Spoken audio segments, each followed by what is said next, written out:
no limit how far he will let you go. There's also no limit how long he will wait for you to return. You have a Father in heaven who really loves you. Now today, we are going to look at the parable of the prodigal son. Now it is in Luke chapter 15. In fact, if you would like to look it up, it's in all of the four Gospels: Matthew, Mark, Luke, and John. It is the longest parable Jesus ever told. It has more dialogue than any other parable. It's one of those stories you never get tired of retelling this story. Now, what I love about this story, it can relate to anybody, any culture, or any setting. You cannot understand this story unless you understand the setting. This is moving down here. Thank you. Thank you. As I said, you cannot understand this story if you don't understand the setting of it, because that is very crucial. Let's pick it up now in verse 1 and 2 of Luke chapter 15. This is who Jesus told this story to. It's beginning verse 1 of Luke 15, verse 1 and 2. Now the tax collectors and sinners were all gathering around to hear him. Verse 2. But the Pharisees and the teachers of the law murdered. This man welcomes sinners and eats with them. And Jesus was trying to get the tax collectors, the Pharisees, the religious crowds, and the non-religious crowds to focus on God, who really is the Father. Now, the Father and his relationship is the central teaching of this parable. Now, this is what I want you to take out of the door this morning. The Father's door is always open. The Father's message is always welcome. I repeat that. The Father's door is always open. The Father's message is always welcome. Now this parable is broken down into 3 separate parts and 3 separate truths. Now it's about a wonderful Father who is none other than God himself. Now there are 3 things I want you to write down this morning. Number 1, the Father loves us even when we rebel against him. I repeat, the Father loves us even when we rebel against him.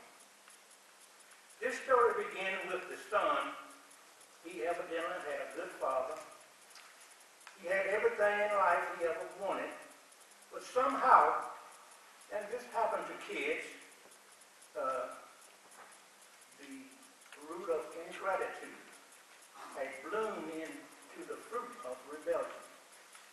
Now let's notice verse 12 of Luke chapter 15. Notice verse 12 here.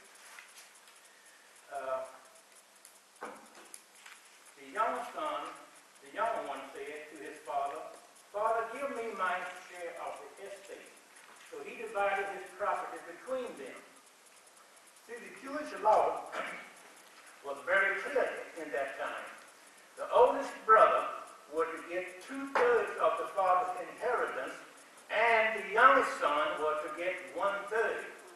That was the way it worked if the father died.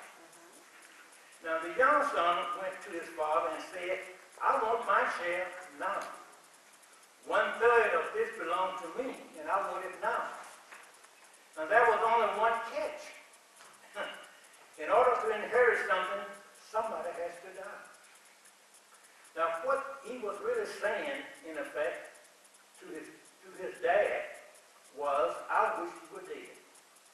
I'd rather have what you have than to have who you are. I'd rather have your riches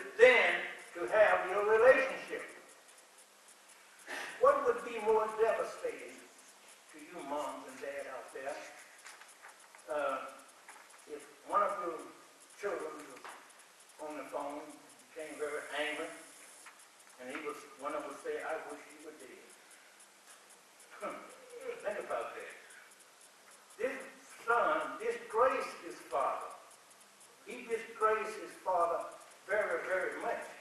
He dishonored his father. The father did something that no Middle Eastern dad would have done. He ignored the insult. Now, he did the unthinkable by granting the son's request. Now, the father knows the path this son is taking. It's loaded with landmines, with heartaches, with hurts and suffering. Now, where the son loves his stuff more than he loves his dad, the dad is saying, I love you more than I love my stuff. Now, but he sent his son on the way. Now, many of us have gone down the wrong path. At first, the wrong path is a lot of fun. It seems to be very cool and very exciting. But not many days, this young son, well, he doesn't let any grass grow under his feet, so to speak. If you notice now in verse 13, let's turn now to verse 13 of verse 15.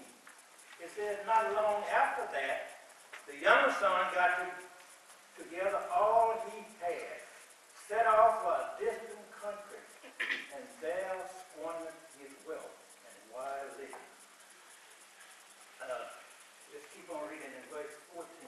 After he had spent everything, there was a severe famine in that whole country, and he began to be in need. So he went and hired himself out to a citizen of that country who sent him to his field to feed pigs. So he longed to fill his stomach with the parts that the pigs were eating. But no one gave him anything. Think about that. No one gave him anything. Listen to this. The world will take everything that you have and give you nothing that you need. I think I'll repeat that. The world will take everything that you have and give you nothing that you need. Now this son had lost everything except the love of his father. There's one thing about mom and dad. No matter what, they will love you. The whole world will walk out, but mom and dad will walk in. They're the father that loves you. You cannot do anything that would make him not love you, or do anything so bad to make him love you less than he loves you now. There is a limit, no limit, brother, for how far he will go. There's also no limit how long he will wait for you to return. Even when you rebel against the Father, he leaves the front porch light. He leaves the door unlocked. Second thing I want you to write down is the Father accepts you when we return to him. I repeat, the Father accepts you even when we return to him. The son had gone from the penthouse to the pig pen. Notice in verse 16 again, it says, I just want to read this again because this is so interesting. It says in verse 16, he longed to fill his stomach with the parts that the pigs were eating, but no one gave him anything. Just let those words kind of hang in the air. No one gave him anything. Now he is bankrupt. He's socially bankrupt. He's relationally bankrupt. He's spiritually bankrupt. He's financially bankrupt. He had hit rock bottom. He could not go any lower. As we enter part 2 of this story, we notice in verse 17, it says, when he came to himself, he said, how many of my father's hired men have food to spare, and here I am starving to death? Think about that.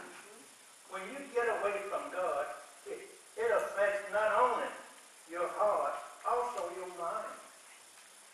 Now, when you are apart from God, you cannot even think straight. you return to your senses, you will return to your Father. In verse 18, it says, verse 18, I will set out and go back to my father and say to him, Father, I have sinned against heaven and against you. I am no longer worthy to be called your son. Make me like one of your hired men. You see, the son was saying every door of the world is closed. But he knew the door of his father's house was open. In verse 20, it says, we see that, I just read it, we see that the son who had strutted out the door, and now he is walking down the road back home with his head down. Think about that.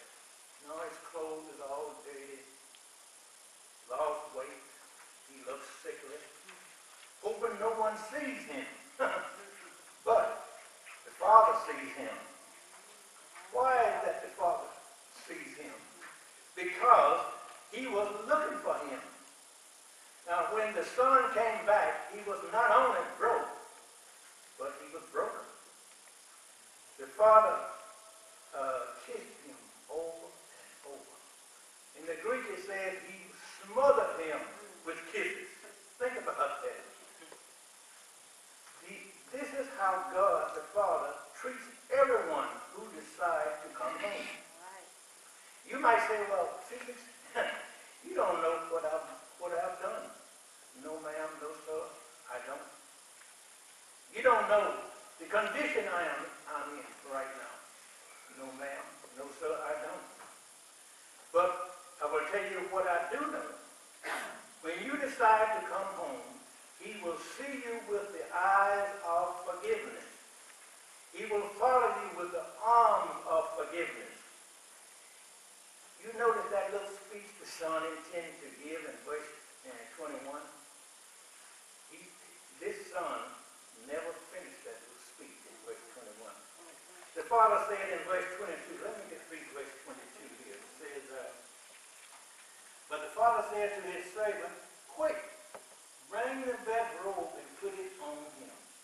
Put a ring on his finger and sandals on his feet. He said, bring out the best robe. Now, who do you think the best robe belongs to? The dad. What he was saying was, bring out my robe. The son was saying, I have sinned.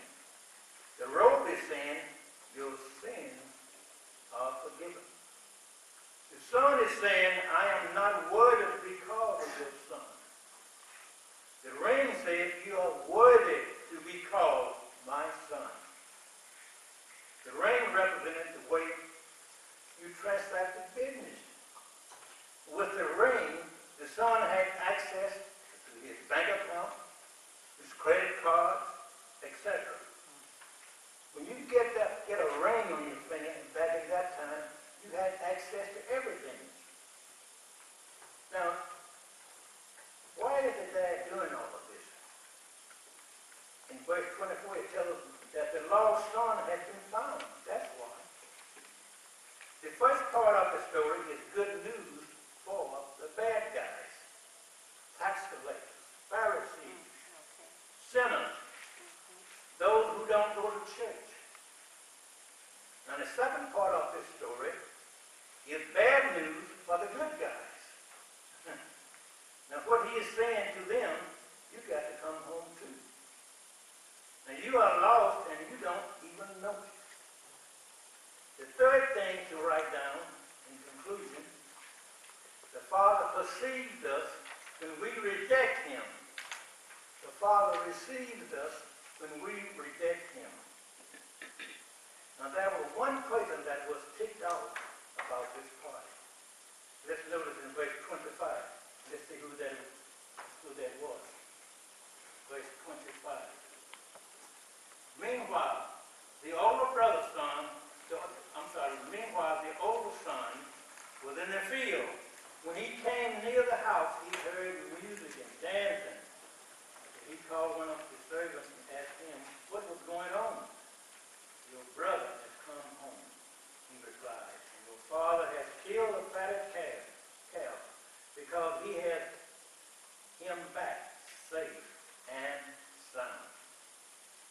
this is part of the story we must really, really focus on. I repeat, this is part of the story we should really focus on. Now this son was so angry, he breaks the relationship with his father. To refuse to attend a party your father had given was a public insult. You just didn't do that. It was a slap in the face. Think about that. Now, why was his brother so angry? Now, he thinks the father is being unjust and unfair. In verse 29, let's just read it. It says, well, in verse 20, it says, the older brother became angry and refused to go in. So his father went out and pleaded with him. And verse 29 says, but he answered his father, look, all these years I have been slaving for you and never disobeyed your orders. Yet, you never gave me even a young goat, so I could celebrate with my friends.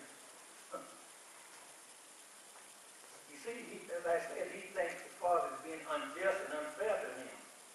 He said, I never disobeyed your command. I would have told him he just did. He was invited to the party and he said no.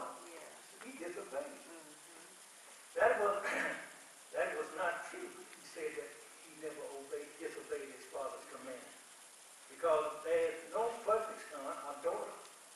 Even if that was true, there is no perfect son or daughter. That was not true.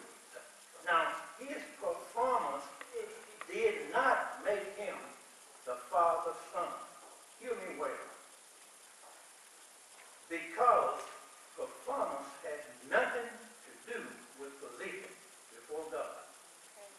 Absolutely nothing. Now, many churchgoers don't understand this. They think I go to church. He doesn't. I give money to the church. He doesn't. I park cars. He doesn't. I clean the building. He doesn't. I serve in the mission field. He doesn't. We get the idea that, well, I ought to have a step up with God.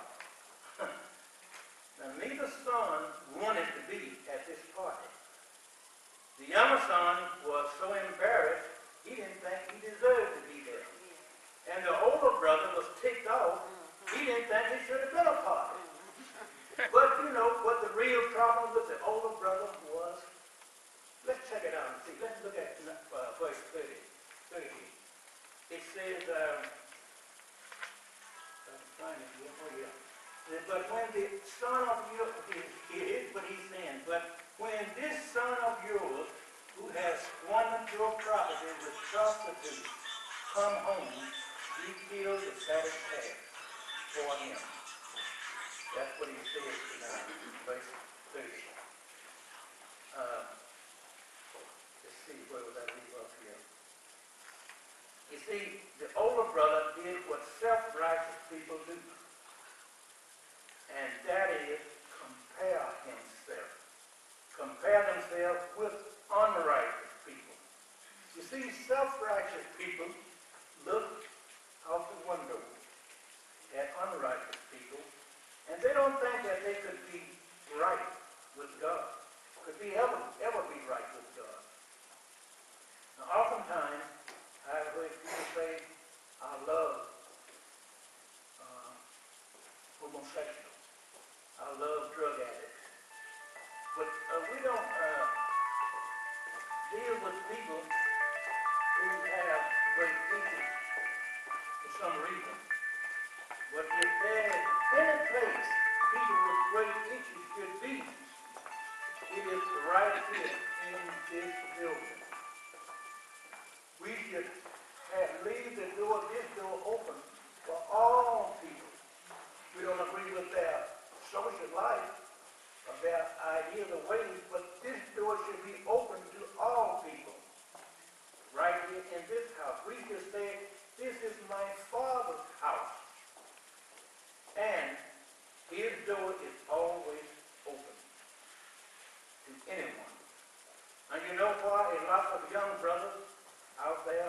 in the world are not in here because they see a church oftentimes full of older brothers.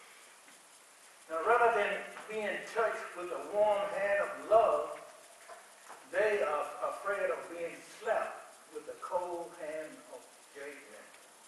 Self-righteous people think that unrighteous people should never be forgiven, and shouldn't ever be forgiven no matter what they do in life. And the older brother was all into punishing. The father was all into forgiving. The older brother was all into guilt. The father was all into grace. Think about that. Now, when I heard that Bin Laden, the death of Bin Laden, I said, oh, good, go USA. But God didn't rejoice in the death of Bin Laden. God said, I never take pleasure in the death of the wicked. God doesn't throw a party when lost people get killed. God throws a party when lost people get found. And that is why in verse 31, and I conclude with this, in verse 31, he said, my son, the father said, you are always with me, and everything I have is yours. You know, for as we know, the older brother never went back to that party. He never ever reconciled with his dad. But one thing I have learned over the years, it is a lot easier to reach unrighteous people than self-righteous people. Unrighteous people are more open to the gospel than self-righteous people. Now we have a better chance of going to who has a better chance of going to a doctor? A sick person who realizes he is ill, or a sick person who thinks he is well? We must look into the mirror and check our hearts. I'm speaking to these as well. Oh, by the way, there's a third son in this story. You know who that is? It is the son who told the story, because of that son who died